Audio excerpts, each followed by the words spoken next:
início nossa primeira aula, a disciplina de Tecnologia da Madeira, curso técnico em florestas. Meu nome é Juliana, sou engenheira florestal, formada pela Universidade Federal de Viçosa, mestre em Ciência Florestal e doutora em Ciência Florestal pela Universidade Federal de Viçosa, com a área de especialização em tecnologia de produtos florestais. Então, na nossa primeira introdução aqui, na nossa aula, falando da madeira, como um conjunto de material heterogêneo, a madeira apresenta diferentes tipos de células, e é um material considerado heterogêneo por quê? Porque apresenta diferença na sua estrutura, na sua disposição de suas células anatômicas. Então, e está responsável pelas seguintes funções vitais. São elas: condução de líquidos, transformação e armazenamento e transporte de substâncias nutritivas e sustentação do vegetal, o que faz desse material ser tão complexo e interessante aí de ser trabalhado. A madeira é considerada um material tridimensional e sua anatomia pode ser melhor descrita aí através dos seus três planos de observação, sejam eles aí o plano transversal, o plano longitudinal tangencial e o plano longitudinal radial. Qual é a importância, então, de estar estudando a madeira nesses três planos de observação? Porque nós temos diferenças, de acordo com a disposição das suas células, fibras, elementos de vaso, que eu vou estar falando mais para frente, com relação à orientação desses elementos aí, essa disposição dessas células nos três planos aí da madeira.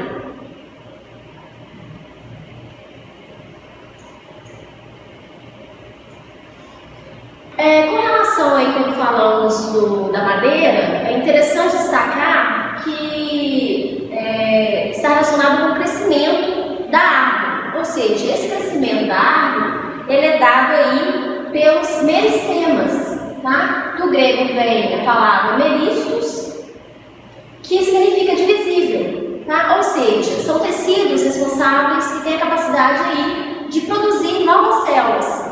Sejam essas células aí o crescimento do vegetal em altura, sendo dado aí pelo meristema apical, localizado aí no ápice do tronco e galhos, seja também pelo crescimento aí cambial, tá? Ou seja, o crescimento em diâmetro, dado pelo meristema cambial, que produz aí casca e madeira. Então, a importância de estar se avaliando a madeira, tanto no seu crescimento, seja ele em altura ou em diâmetro, faz com que haja diferença entre a disposição também dessas células, se tratando aí da parte da anatomia da madeira. Quando falamos aí do crescimento do caule, ou seja, o crescimento em diâmetro, falamos então, como eu disse para vocês, do meristema cambial, tá? Que é um tecido constituído por uma camada de célula e se localiza entre o floema e entre aí o albumo, tá? Então aqui é só uma figura para ilustrar aí como está assim dividido, um tronco aí de madeira, um disco de madeira, mostrando aí região da medula, de raios, região do cerne, tá? Albumo. Então nós temos essas divisões aí que vão levar, principalmente aí quando se tratar de crescimento em diâmetro, eu estou falando de crescimento lateral. Então, qual que é o responsável aí pelo crescimento lateral? O meristema aí, cambial, com origem aí no câmbio. O crescimento do caule em diâmetro, ele é dado aí pelas células, tá? Essas células amadurecem e se transformam indiretamente em células de xilema e células de floema, tá? E essas células aí, ao se dividirem e se diferenciarem, novas células, vão constituir a madeira, ou seja, vão determinar as células aí para a condução, principalmente de líquidos, de solutos aí, água e sais minerais. Então, quando falamos de crescimento aí do caule em diâmetro, falamos aí que a espessura do xilema é muito superior à do floema, tá? Devido principalmente às células iniciais número de células de xilema do que células de floema. Tá? Após o período de aproximadamente aí, considerado de 1 ano de desenvolvimento aí do vegetal, o floema perde um pouco a sua atividade de diferenciação, tá? Deslocando-se aí para o exterior da madeira, constitui assim a parte da casca externa, tá? Que se descama periodicamente. Tá bom? Então, nós falamos o quê? Que, com relação à divisão dessas células cambiais, na região do câmbio, que vai fornecer, né, todo o crescimento em diâmetro da árvore, nós podemos dizer que a célula-mãe, aqui em C, tá, apresenta aqui capacidade de diferenciação, ou seja, a gente vai ter células aqui em P, que são originadas aqui, células de floema. Como eu falei, as células de floema, elas perdem um pouco a capacidade de diferenciar. Então, por isso que nós temos muito mais células na região lá de xilema do que células na região do floema. Tá? É como se fosse uma diferenciação para que o vegetal pudesse ter realmente um crescimento, expansão em diâmetro, e ele pudesse se desenvolver e formar novas células e constituir uma árvore, já uma árvore com todo o seu componente ali anatômico de sustentação e desenvolvimento. Recapitulando, quando falamos aí do desenvolvimento da árvore, principalmente aí com células para a anatomia da madeira, desenvolvimento, seja ele lá no crescimento em altura ou crescimento em diâmetro, nós teremos que estar cientes que há, né, características aí gerais da madeira. Tá? O que são essas características gerais? Fazem parte aí a composição química da madeira, a sua estrutura, ou seja, a madeira realmente tem propriedades aí estruturais de resistência, então isso é muito importante quando falamos também na área de tecnologia da madeira, também que estuda não só as características anatômicas da madeira, mas sim também a composição química dessa madeira, as propriedades químicas, a sua estrutura, né, de resistência principalmente, e a organização aí dos elementos constituintes aí da madeira, tá? Toda essa dimensão aí de fatores, tá, determina as suas propriedades físicas e mecânicas e a aptidão aí da madeira para determinado uso. Seja esse uso aí para móvel, seja esse uso para celulose e papel, seja esse uso para carvão vegetal. Então vai depender muito das propriedades e características da madeira. Então, a madeira, ela é um material, como eu disse, heterogêneo, apresenta uma característica que os autores citam de natureza anisotrópica, ou seja, ela apresenta variabilidade das suas características dentro da mesma árvore, tá? Entre espécies diferentes e dentro da mesma em espécies iguais também. Ou seja, aí, esse caráter anisotrópico da madeira, ele confere à madeira uma alta variabilidade entre as propriedades medidas lá naqueles planos lá que eu falei para vocês, transversal, né, ou longitudinal, seja ele tangencial ou radial, em direção aos raios.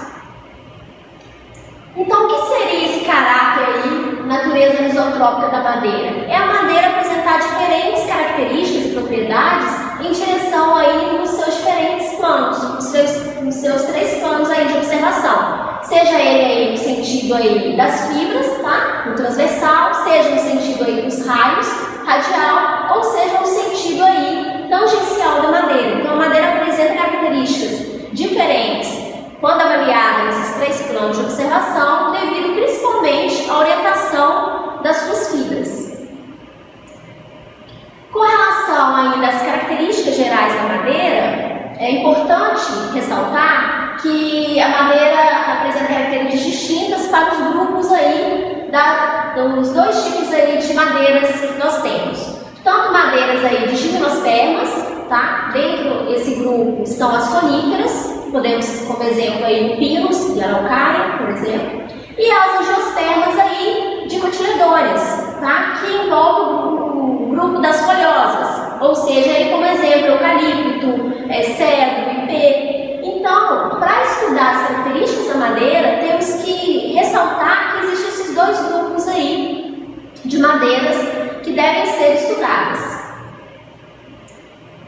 Então, quando falamos de características anatômicas da madeira, então eu falei que há a disposição dos elementos anatômicos, né? Quando você avalia a madeira anatomicamente, quando você faz corte naqueles planos de observação, que eu citei para vocês. Então, quando falamos dos aspectos e características de madeira de conífera, é interessante a gente ressaltar que coníferas não apresentam vasos. O que são vasos? Vasos são os elementos condutores, tá? Células especializadas lá, células anatômicas, responsáveis pela condução de líquidos dentro da madeira. Ou seja, então conífera não apresenta vasos, tá? Conífera apresenta o quê? Traqueídeos. Tá? Porque traqueídeos são esses tubos aqui, alongados, tá?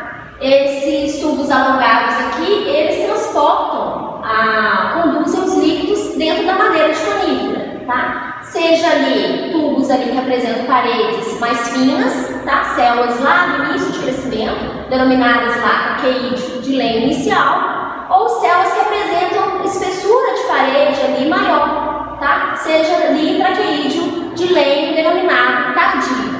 Ok? Então há diferença nessas espessuras ali de parede, ou seja, quando falamos de células aí anatômicas das coníferas, falamos de traqueídeos, tá?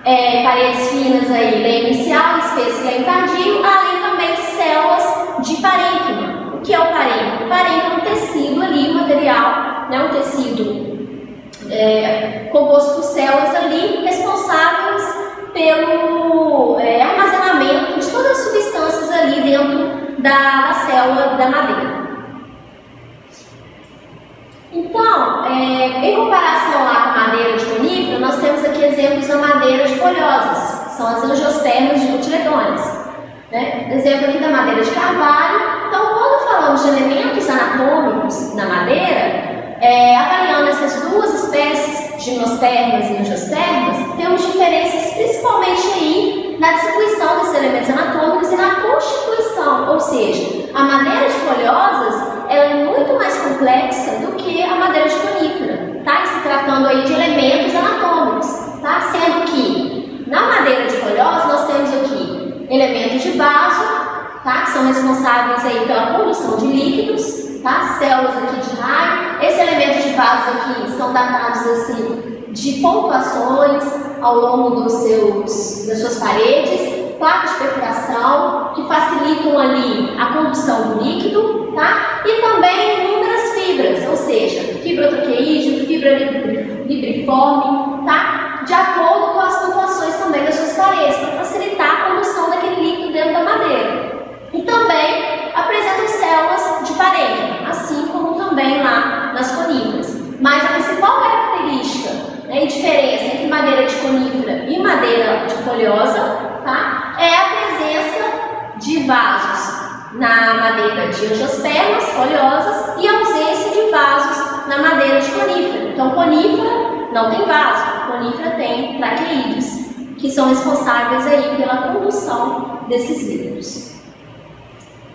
Então, gente, quando fazemos um corte, né, tiramos um disco de madeira, nós temos aqui uma madeira de lenho de conífera, tá? E aqui um lenho de folhosa, ok? Então, quando fazemos esse corte na madeira, tá? Esse corte de cima da madeira, ou seja, um corte transversal, avaliamos aqui a madeira que ela é composta, por exemplo, de cerca de 95% de células aí de traqueídeos, tá? E também células de parênquima, eu falei para vocês. E os elementos estruturais das folhosas são fibras, responsáveis pela sustentação, vasos pela condução e parênquima pelo revestimento, preenchimento ali do vegetal, tá? Quando avaliamos o corte aqui, verificamos que na conífera nós temos disposições aqui dos anéis de crescimento muito visíveis. Tá? Por quê? Porque a madeira é de clima mais temperado, tá? Conífera está mais adaptada a clima aí com estações do ano mais bem definidas, temperatura. Então, lá, esse crescimento aqui mais homogêneo, nós conseguimos contar esses anéis de crescimento, tá? E muitas vezes, a idade da árvore, né? Tem uma técnica que avalia a idade da árvore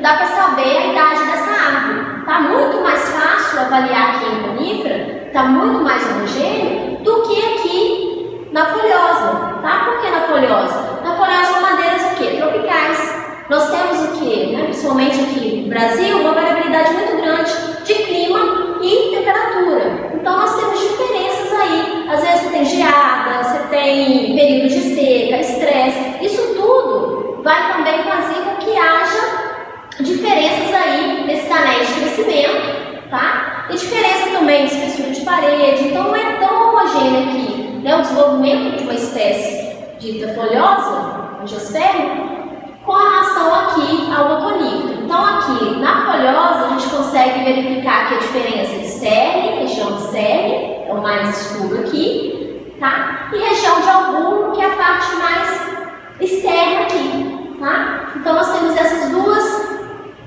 partes constituintes também na árvore, tá? Sendo o cerne aqui considerado uma parte mais impermeável da madeira, tá? Onde há deposição de materiais fenólicos, toda a parte ali que sofreu um pouco perdeu um pouco o metabolismo, atividade metabólica, vai sendo depositada no cerne, tá? E essa região aqui do albumo, mais próxima à casca, tá? Tem um material mais atrativo para micro-organismos, tá? É mais permeável, tem uma permeabilidade muito grande, tá? E muito mais atrativo, porque apresenta carboidratos, tá? Materiais aí mais suscetíveis à ação desses insetos, tá bom?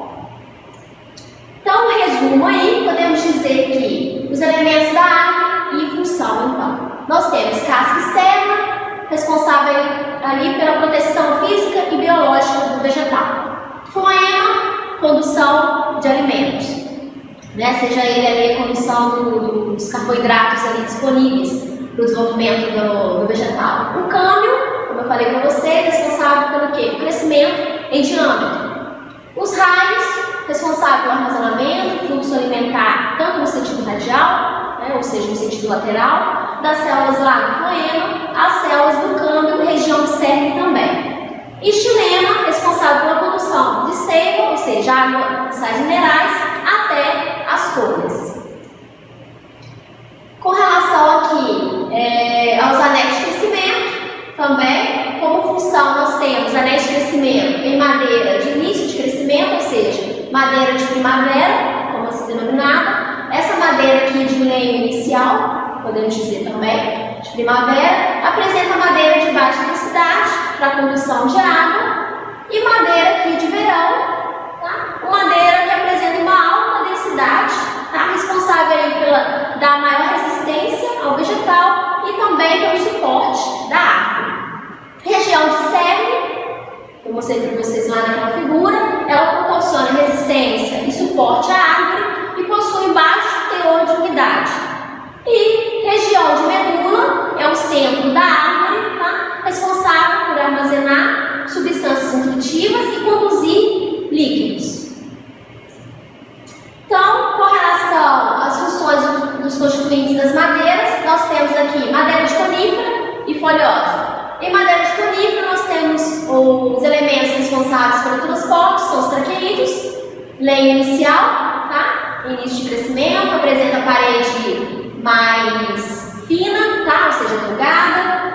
E nas folhosas, os elementos responsáveis pelo transporte são os vasos. Como suporte, tá? Os elementos que apresentam aí função de suporte e sustentação do vegetal. Nas coníferas nós temos traqueídeos de lenho tardio, tá? Que apresentam a parede mais espessa. E nas folhosas nós temos as fibras que são responsáveis aí por esse suporte. Para o armazenamento do vegetal nós temos tanto aí tecidos de parênquimas, tanto em coníferas quanto em folhosas. Então aqui, gente, é só para destacar que quando avaliamos madeira de conífera e folhosa para estudos aí anatômicos, nós temos constituintes diferentes da proporção desses elementos dentro da madeira, tá? O que faz com que elas desempenhem funções específicas ali dentro, tá? Nós temos aqui, considerando aqui traqueídeos, eles apresentam um comprimento muito maior quando se for relacionar com a fibra madeiras de folhosas, tá? Então nós temos traqueídeos, cerca de 90 a 95% na madeira, parênquima de 5 a 10%, temos pontuações que eu falei para vocês, essas pontuações ficam ao longo desses elementos, tá? Para facilitar também a condução do líquido dentro da madeira. Então nós temos traqueídeos aí, eles têm um comprimento de 2 a 5 milímetros, tá? Qual a importância de saber, às vezes, o comprimento desse traqueídeo ali? É porque às vezes para a área, por exemplo, de celulose, né, de papel, saber a resistência aí desse traqueídeo, resistência, né, no caso ali, para a madeira, saber se realmente ela tem resistência ao rasgo, se é um papel ali com qualidade, tá? E parênquimas aí, também nós temos também a variação tanto do comprimento quanto a largura aí dessas células. No caso, quando falamos de madeiras de folhosas, que são as angiospermas, nós falamos o quê? Que as angiospermas dicotiledôneas, elas representam a grande maioria das madeiras nativas brasileiras e possuem aí uma estrutura bem mais complexa do que as madeiras de gimnospermas, devido principalmente aí ao maior número de células e tipos dessas células aí, sua composição dentro da madeira, como vocês viram aí anteriormente. Tá? Então, quando falamos aí de estrutura anatômica das madeiras de folhosas, também, né, se mede comprimento, espessura aí dessas fibras, né, diâmetro aí dessas fibras, para se avaliar aí a finalidade, tá, e a qualidade aí desse material que você está trabalhando, tá? Ou seja, aí como resistência, né, na área aí de avaliação de resistência da madeira, seja ela para uma estrutura, né, para ser avaliada uma madeira colada, ou seja para a área aí de papel, ou seja para carvão vegetal. Você tem que saber também, né, a espessura aí da parede, né, dessa fibra. Então nós temos aqui fibras, tá? Apresentam aí, as folhosas são ditas, principalmente aí na área de celulose e papel, como madeiras de fibra curta. Elas apresentam aí um comprimento bem menor, né, com relação aos traqueídeos lá de conífera, que são mais longos. E apresentam células também de parênquimas, um volume aí de 5 a 30%, elementos de vaso para condução, cerca de 0,3 a 0,6 milímetros aí de comprimento. Eu coloquei aqui para vocês uma bibliografia aqui recomendada, tá? Esse livro aqui é de Anatomia da Madeira, é um livro aí muito utilizado, tá? O Brugger e Richter, tá? De 1991, é um livro muito bom aí na área de Anatomia da Madeira. E um livro aí básico de Anatomia Vegetal, que tem toda essa parte também de crescimento, desenvolvimento vegetal, crescimento primário, crescimento secundário, como eu falei no início da aula, da Pesato aí da Glória, tá? Também a atriz. E aí, para vocês também terem como referência, tá? Então, bons estudos para vocês e até a próxima aula.